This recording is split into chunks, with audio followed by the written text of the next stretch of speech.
नेपाल र नेपालीको पहिचान सुरक्षित गर्ने नेपालका एकीकरणका श्रेय राजा पृथ्वीनारायण शाहलाई जान्छ। त्यसैले उहाँलाई राष्ट्रको संस्थापक पनि भनिन्छ। बृहत्तर नेपालका संस्थापक पृथ्वीनारायण शाहको जन्म राजा नरभूपाल शाह र उहाँकी दोस्रो पत्नी रानी कौशल्यावतीका जेठा छोराको रूपमा 1723 मा गोरखामा भएको थियो। यी आधारभूत तथ्यहरू नेपाली विद्यार्थीहरूलाई विद्यालयमा सिकाउने कुरा हुन्। तर राजा पृथ्वीनारायण शाहको बारेमा केही अन्य रोचक तथ्यहरू छन् जसलाई हामी यहाँ चर्चा गर्नेछौँ। आउनुस् आजको भिडियो सुरु गरौँ राष्ट्र निर्माता पृथ्वीनारायण शाहको बारेमा।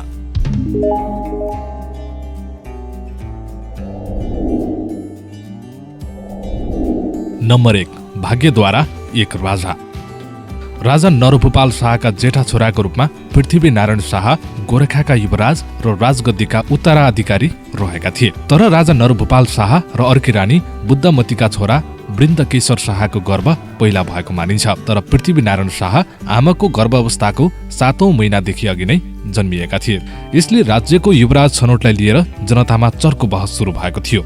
अन्तिम निर्णय राजा नरभूपाल शाहको विवेकमा थियो। निर्णय हुन बाँकी नै हुँदा करिब 7 वर्षको उमेरमा वृन्दकेशर शाहको निधन भयो र पृथ्वीनारायण शाह राजगद्दीका एकमात्र उत्तराधिकारी बनेका थिए।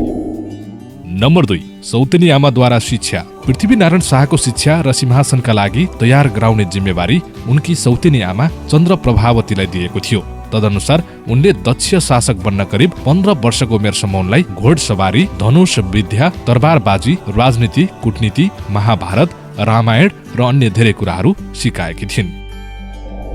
नम्बर 3, दुई श्रीमती। पृथ्वीनारायण शाहले 1738 मा 14 वर्षको उमेरमा मकवानपुरका राजा हेमकर्ण सेनकी छोरी इन्द्रकुमारी देवीसँग विवाह गरेका थिए। तर केही विवादका कारण उनले राजपूत प्रमुख अभिमान सिंहकी छोरी नरेन्द्र राज्य लक्ष्मी देवीसँग विवाह गरेका थिए।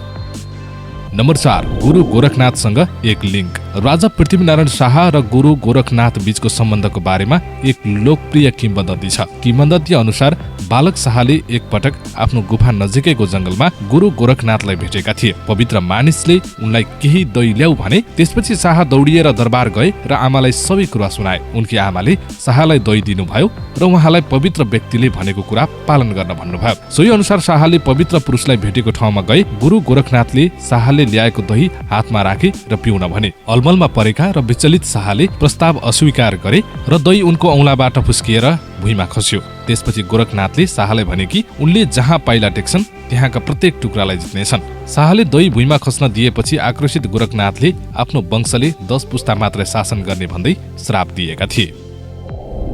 नम्बर 5, एकीकरण अभियानको सुरुवात। आफ्नो बुबाको निधनपछि पृथ्वीनारायण शाहले 20 वर्षको उमेरमा सन् 1743 अप्रिल 3 मा गोरखाको सिंहासनमा आरोहण गर्नुभयो। उहाँले एकीकरण अभियान सुरु गर्नु अघि नेपाललाई 2200 र 2400 राज्यको समूहमा विभाजन गरी धेरै साना राज्यहरूमा छरिएको थियो। यसबाहेक काठमाडौँ उपत्यका, कान्तिपुर, पाटन र भदगाउँ 3 मल्ल राजाहरूले शासन गरेका थिए। ती रियासतहरू विभाजित थिए र आन्तरिक प्रतिस्पर्धा र बारम्बार युद्धहरूमा संलग्न रहेका थिए।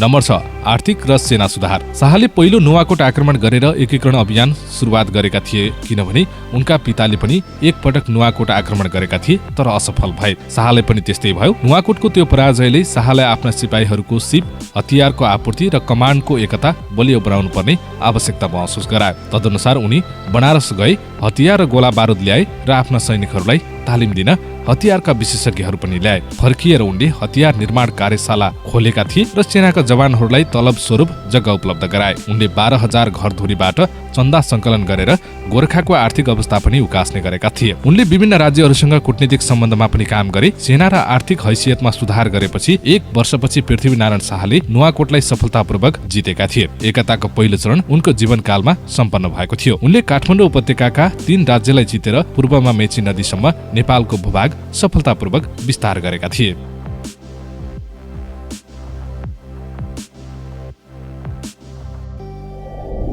नम्बर 7, राजधानीको परिवर्तन।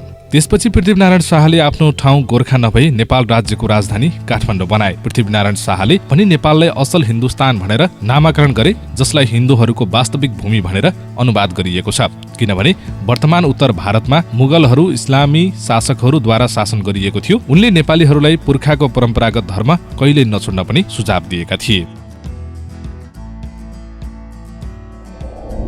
नम्बर 8, दिव्य उपदेश निर्माण। जीवनको अन्त्यतिर उनले एकीकरण अभियान सुरु गर्नुको कारणबारे सबैलाई जानकारी गराउन आफ्ना सल्लाहकार र सहयोगीहरूको बैठक बोलाए र नेपाल र नेपालीको राम्रो भविष्यका लागि उपयुक्त योजना र नीतिहरू बुझाए। बैठक दिनभर चल्यो र त्यस दिन उहाँका भनाइहरूलाई दिव्य उपदेश महान शिक्षाहरू नामक पुस्तकको रूपमा संकलन गरियो। पृथ्वीनारायण शाहका केही भनाइहरू चर्चित रहेका थिए। मेरा साना दुःखले आर्ज्याको मुलुक होइन, यो 4 वर्ण 36 जात सबैको साझा फुलबारी हो। सबैलाई चेतना भया, प्रजा मोटो भए दरबार पनि बलियो रहन्छ। नम्बर 9, उहाँको निधनपछि पनि एकताको निरन्तरता। राजा पृथ्वीनारायण शाहले 1775 जनवरी 11 मा नुवाकोटको त्रिशुली नदीको किनारमा रहेको देवीघाटमा अन्तिम सास लिएका थिए।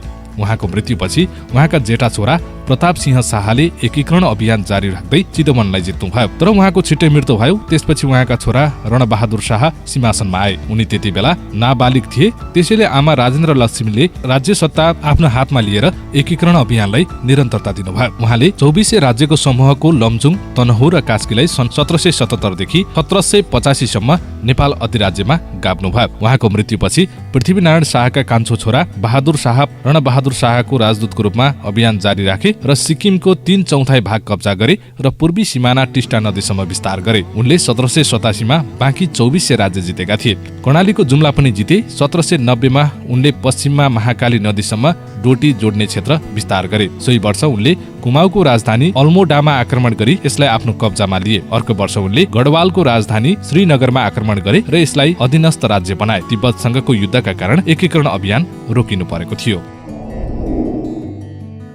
आदरणीय दर्शकहरू, आज हामीले पृथ्वीनारायण शाहलाई किन नेपाल राष्ट्रको संस्थापक भनिन्छ र पृथ्वीनारायण शाहका 9 रोचक तथ्यहरूको बारेमा तपाईहरूलाई जानकारी दियौं। पृथ्वीनारायण शाह एक नेपाल राष्ट्रको निर्माता पनि हामीले भन्ने गरेका छौं। तपाईले आजको भिडियो कस्तो लाग्यो? यदि आजको भिडियो तपाईहरूलाई राम्रो लाग्यो भने कृपया हाम्रो च्यानलमा नयाँ हुनुहुन्छ भने हाम्रो च्यानललाई सब्स्क्राइब गर्नुहोला। साथै यस्तै नयाँ भिडियोहरू पनि आगामी दिनमा हामी लिएर तपाईहरुको माझ उपस्थित हुनेछौं। आजको लागि बिदा हुन्छु।